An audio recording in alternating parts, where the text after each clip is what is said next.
If you want a shout out, all you have to do is subscribe and make sure your subscriptions are public. Thank you all and stay awesome.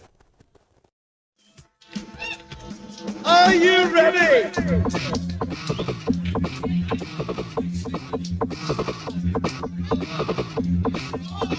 Utterly out of control.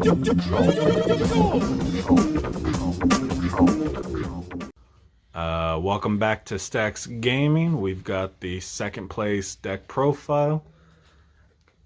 We just finished up the rounds, everything like that. We got our decks set up.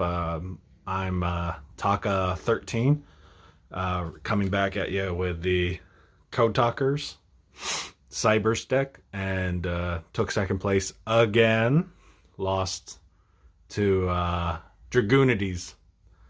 That was the only thing I lost to. And of all things. I mean the first place winner, Robert, like, he worked his butt off. We came late to this event and kind of came in with a game loss and ended up going into first and second place. Thank you for our driver, Edgar.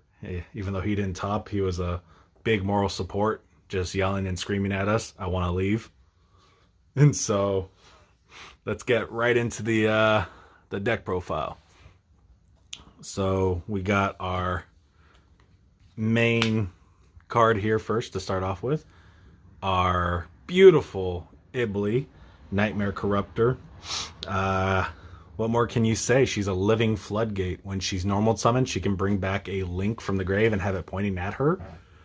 And then when she's linked off, goes to your opponent's board. Actually, it's not when she's linked off. When she leaves my field, she can go to my opponent's board. Then we got the namesake of this deck for the cheat codes. Code Talker deck profile. We have the 3 microcoder, 2 code generator, and the 1 code radiator. The code, all the little code creatures in the deck have the ability to link summon from the hand. And you just use them as further extenders. Code Radiator, the water one, can make a creature lose its attack points and its effects. If it's on the field when used as a material for a Code Talker, it does it twice. Code Generator allows you to send a Cybers creature with 1200 attack or less. And then if it's linked from the field, you can add a creature, Cybers creature with 1200 attack or less. Then the microcoder has the ability to add either a monster if it's linked off from the field, or if it's linked from the hand, it gets a spell or trap.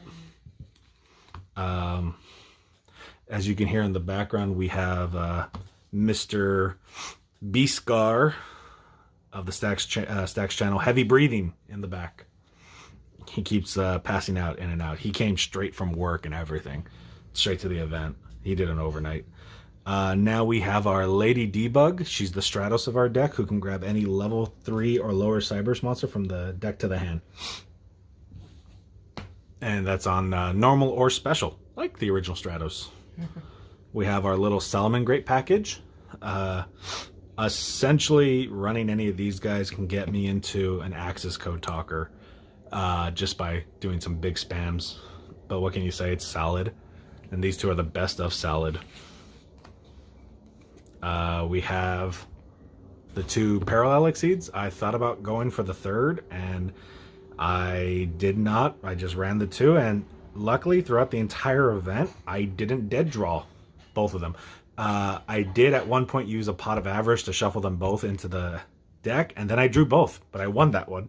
I didn't have to go into it. Then we have a lot of one-offs. We have our 4-Mud Skipper. When it's linked off, it grabs a level 5 or higher Cybers. We have our Dotscaper. And Dotscaper, I mean, he is an MVP. When he is linked, when he's sent to the graveyard, special him back. And when he's banished, special him back. You can only do it once a duel, but man, when he does it, he does it. Link in for Flyer. Just summon it out to an arrow. Then we have more extenders. We have the Backup Secretary, the Cybers Gadget, and the Scripton, and the Adignister. Gachiri. The point of like these guys right here is I can grab one of these guys off of the 4-mud skipper, and the Gachuri allows my creatures to survive from being destroyed by card effects once a turn. Scripton can banish the dot scraper to bring it back, and it just gives it an extension. Cyber's Gadget, it just, what can you say? Gadgets are awesome, and the Cyber's Gadget's no different. It just grabs a level 2 or lower from the grave, brings it to my board, and then when it's linked off, I get a Cyber's token. Backup Secretary, a lot of people don't run. I run her because it's just, if I control a Cyber's creature, I just summon her. And she's like a Cyber Dragon where it's not an effect. Then we have the 3 Drolls, like how we always do. Man, heavy breathing again. We might just have to put music on this profile. For our Synets, we have the 2 Synet optimizations. The one Synet Codex. Codex is like the heart of this deck. And the Codex is every time I summon a Code Talker, I can grab a Cyber's with a corresponding attribute, and you can do that once per attribute. And then the Synet optimization is just an additional normal summon. How my deck works is I want to do additional normal summons at times, or additional specials. So if I can just normal summon out an Ibli and link it off, it allows me to have that just additional normal summon. Or if I can summon the gadget, it only gets its effect on summon. Then you have your search spells, where it just pitch 1 card and then you can grab a Cyber's level 4 or lower. You can only use it once a turn. And then you have your tech choices, 1 for 1. I thought about taking it out. It does have its points where it works, and there are other times where it just really doesn't do it. Your Pot of Avarice, that thing came up so many times. Pot of Avarice just to restock. The Call by the Grave. Well, I mean, hand traps are an issue for any deck, so having the ability to just deal with a hand trap, it just hurts. And then we have the Monster Reborn. What can you say? It's reborn. A lot of people don't run it nowadays, but like this deck can really plus off of it. Then you have your 1 Salmon Great Sanctuary, and that's for your Phalanx play. And when you do a U-lock, it just stops. It can like make sure a crash happens. 2 Droplets. I cut it down from 3 to 2, and it really helped only running the 2 because I did not need droplets as many times as I thought I would have to, and having the 2 gave me the best probabilities of drawing it, and I saw it as many times as I needed to in my opening hands. And then our 1 Solemn, that is the Cyber's version. If I control Code Talker, when a spell trap or monster effect is activated while I control Code Talker, negate the activation and banish it, and then you can't use that card until the end of the next turn. So after that, we're going to go straight into the extra deck. Before the tournament began, my friend said, "Hey, are you sure your deck's good?" I said, "Yeah, I'm pretty sure it is." It wasn't. I forgot to throw back in 1 card, and in doing so, that was the reason I lost. Link Spider saves lives, and I didn't run the Link Spider. So now let's get into it. We have our Link 1, Lingaribo, 2 Salmon Great Phalanxes, and the Talkback Lancer. These Link 1s is Lingaribo is the stops any traps, and that card is powerful because it can protect my board from an evenly matched, or against the Outledge player I played in my first round.